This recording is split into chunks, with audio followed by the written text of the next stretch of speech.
Dans cette vidéo, je vous propose de réaliser la deuxième étape de notre jeu, qui va être notamment lorsqu'on clique sur un des boutons afficher, d'afficher une image correspondante. Pour cela, on va d'abord devoir réaliser un tableau, le tableau résultat, qui contiendra simplement notre grille avec les différents positionnements de nos images. Ici, j'ai généré un tableau prédéfini avec des valeurs mises de manière aléatoire, et dans la dernière étape du cours, on fera en sorte de générer ce tableau de manière aléatoire. Et l'objectif va être que lorsqu'on clique sur un des boutons, d'aller vérifier cette valeur, d'afficher bien entendu l'image correspondante, et de faire en sorte de vérifier au clic du bouton d'après si jamais les images correspondent.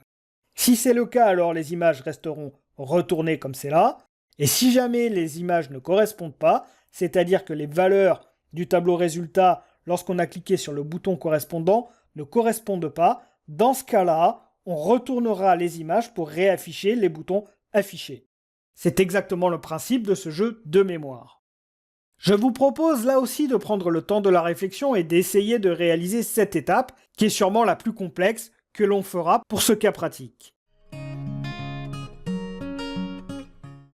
De retour dans Visual Studio Code, on va déjà faire en sorte de compléter nos boutons que nous avons mis sur notre page HTML pour faire en sorte que lorsqu'on clique sur un des boutons, on puisse envoyer le chiffre correspondant. C'est-à-dire que lorsqu'on va cliquer sur le premier bouton, on voudra envoyer que c'est l'élément 0, 0, c'est-à-dire la ligne 0 à la colonne 0. Si on clique sur ce bouton-là, par exemple, ça sera sur la première ligne, première colonne, etc. Vous l'aurez compris, je vais commencer à 0 et non commencer à 1. Tout simplement parce que dans les tableaux en JavaScript, et d'ailleurs dans la plupart des langages de programmation, les indices commencent toujours pour les tableaux à 0. Donc ce sera plus simple de le gérer ainsi.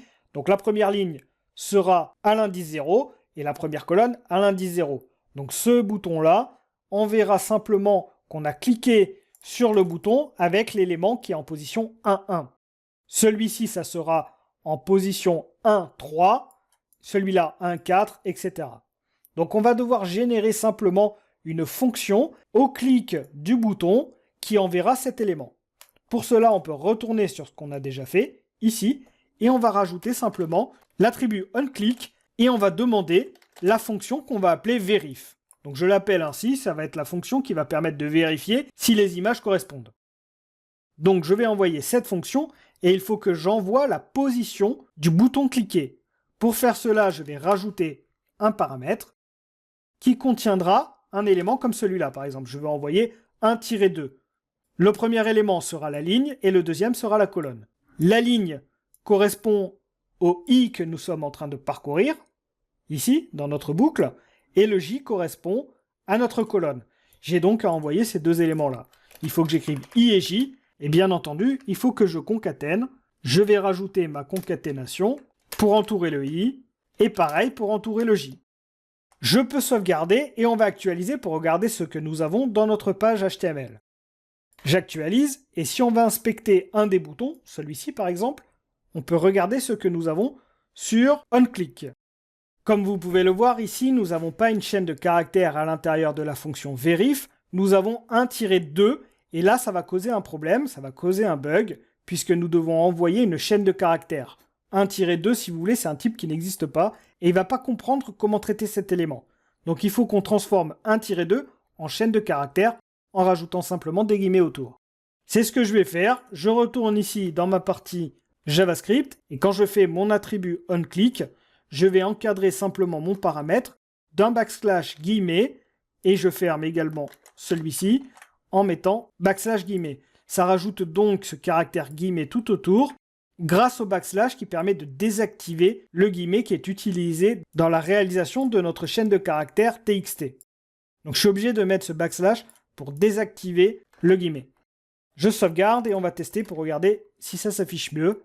Et on peut voir qu'ici nous avons bien verif et du coup à l'intérieur nous avons notre paramètre en tant que chaîne de caractères. Nous sommes maintenant fin prêts à l'utiliser et c'est ce que nous allons faire en créant la fonction verif. Donc je vais créer une nouvelle fonction tout en dessous, la fonction verif, qui va récupérer du coup l'élément cliqué. Alors je peux l'appeler élément, texte ou bouton. À la limite bouton, ce sera peut-être plus cohérent. Et la première chose qu'on veut faire, c'est découper ce bouton cet élément reçu, pour récupérer la ligne et la colonne. Pour faire cela, on va générer deux variables, var ligne, qui va récupérer l'élément qui est présent dans bouton.substring. Donc je découpe ma chaîne de caractères et je veux récupérer le premier caractère. Le premier caractère, comme vous pouvez voir ici, c'est bien le 1, par exemple. Donc je récupère ce 1 et ensuite pour la colonne, je vais récupérer le 2. Pour ce faire, c'est très simple. Je fais var colonne et je dis pareil, bouton.substring et je vais récupérer là, à partir du deuxième caractère, j'en veux 1. Ça me permet du coup de récupérer le 2. On va essayer d'afficher pour regarder ce que ça donne. Je fais un console log de ligne et je vais faire en dessous console log de la colonne. Et on va actualiser et cliquer sur les boutons pour voir ce que ça donne. J'actualise, je vais dans la partie console et si je clique par exemple sur ce bouton, on peut voir que nous avons bien la ligne à 0 et la colonne à 2. Si je clique sur celui-là, nous avons 3 et 2, etc. Donc on vient de récupérer la ligne et la colonne cliquée. Maintenant qu'on a fait cela, ce qu'on aimerait, c'est afficher l'image correspondante à ce bouton que nous avons cliqué. Pour ce faire, on va déjà générer notre tableau de résultats, comme ce que je vous ai montré dans l'impression d'écran, qui va simplement contenir le mélange de toutes nos images. Donc je l'appelle tab résultat, et je vais générer un tableau avec différentes valeurs. Donc je peux copier ici les valeurs qui étaient à 0, et je vais mettre des valeurs positionnées de manière un peu aléatoire, comme cela. Donc vous mettez comme vous le souhaitez. On fera en sorte dans la dernière vidéo de générer ce tableau de manière aléatoire. Faites bien en sorte par contre de faire des paires et de ne pas vous tromper. Donc voilà, je viens de générer ce tableau de manière aléatoire. Et du coup, je vais l'utiliser pour afficher mon élément de ma grille. Pour faire cela, il va falloir que dans mon tableau de jeu, donc ça c'est le tableau qui est affiché sur notre page web, on indique la valeur correspondante une fois qu'on a cliqué. C'est-à-dire que si je clique sur le deuxième bouton, alors je voudrais y mettre à l'intérieur de tab jeu le 4 qui est présent dans mon tableau résultat. C'est ce que je vais faire directement en inscrivant que tab jeu de ligne de colonne. Donc ça correspond bien à la case sur laquelle on a cliqué sur le bouton afficher. On y met la valeur présente dans tab de résultat de ligne de colonne. Ça, c'est le tableau mélangé, le tableau de résultats mélangé. Il faut bien sûr, par contre, réafficher notre grille en utilisant à nouveau la fonction afficher tableau. Je vais supprimer les console log et on va lancer pour voir ce que ça donne. Si j'actualise ma page, que je clique par exemple sur ce bouton, on peut voir que l'image apparaît. Si je clique sur une autre, elle apparaît et je peux faire ça sur tous mes boutons. Donc pour le moment, on arrive simplement à afficher les images correspondantes au tableau de résultats que nous avons créé. Bien sûr, ce n'est pas suffisant. Maintenant, ce qu'il faut faire, ça va être que lorsqu'on clique sur deux boutons, on fasse une vérification pour voir si les images correspondent. Si elles correspondent, alors on laissera les images d'afficher. Si elles ne correspondent pas, il faudra retourner ces images, c'est-à-dire remettre la valeur 0 à l'intérieur de table de jeu. Et c'est là que ça va devenir un petit peu compliqué parce qu'il va falloir conserver le clic précédent à chaque fois. Donc vu qu'on doit vérifier sur le deuxième clic, il faut qu'on conserve l'élément cliqué au préalable. C'est pourquoi je vais déjà rajouter une information qui sera hold sélection, par exemple, donc c'est-à-dire le précédent élément cliqué, qui contiendra à chaque nouveau clic sur un bouton la valeur concernée. Et ça, je vais le laisser à la fin de ma fonction de vérification. Je vais bien entendu par contre déclarer cette variable, var hold sélection, que j'initialise à vide. Ensuite, je vais avoir besoin de savoir où c'est que j'en suis dans mes affichages. Est-ce que j'ai déjà une image d'affiché ou non? Est-ce que je suis sur le premier clic ou le deuxième clic sur ma grille? Donc on va rajouter là aussi notre variable qui va conserver cela et je vais l'appeler nbaffiche que j'initialise là aussi à 0. Donc une fois que j'aurai cliqué sur une première image, on mettra +1 et une fois qu'on aura cliqué sur une deuxième image, on mettra +1 aussi. On aura la valeur 2 et dans ce cas-là, il faudra faire la vérification. Une fois que la vérification est faite, on rebasculera ce chiffre à 0. Pour faire cela, on va le réaliser dans notre fonction verif, qui est ici, et je vais mettre avant le hold sélection, if nbaffiche supérieur à 1, c'est-à-dire que là, on veut lancer la vérification à proprement parler. On a nbaffiche qui est supérieur à 1, c'est-à-dire qu'on a deux images de cliquer, alors on fera la vérification. Ici, c'est la partie vérification qui sera lancée. Comme je vous l'ai dit, à chaque fois qu'on va cliquer sur un bouton, on va incrémenter cette variable nbaffiche. Donc ici, je mets ++, je le mets tout en haut pour incrémenter dès lors que je clique sur un bouton, je rajoute +1. Donc premier clic sur un des boutons de la grille, NBAffiche aura la valeur 1 et on ne rentrera pas là-dedans. Deuxième clic sur un bouton, NBAffiche aura la valeur 2 et on rentrera dans la partie vérification.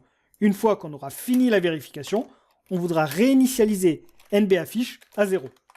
Ce qui permettra de relancer une vague de clics et de vérification. Une fois que cela est fait, il reste à réaliser la partie vérification, la partie complexe. Pour réaliser notre vérification, on va devoir vérifier ce que nous avons dans notre tableau de résultats à la position ligne-colonne.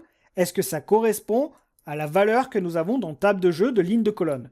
C'est-à-dire qu'ici, je mets if table de jeu de ligne de colonne. C'est le dernier élément sur lequel on a cliqué.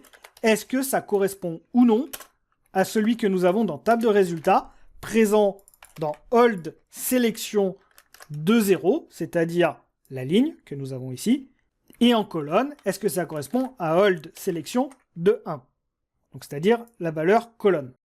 Donc c'est un petit peu compliqué sur cette ligne-là, mais ce qu'il faut comprendre, c'est qu'on vérifie si la valeur sur laquelle on a cliqué, présente dans table de jeu de ligne de colonne, correspond à la valeur du précédent clic, que nous avons conservé dans hold sélection, c'est l'étape qu'on a réalisée juste avant.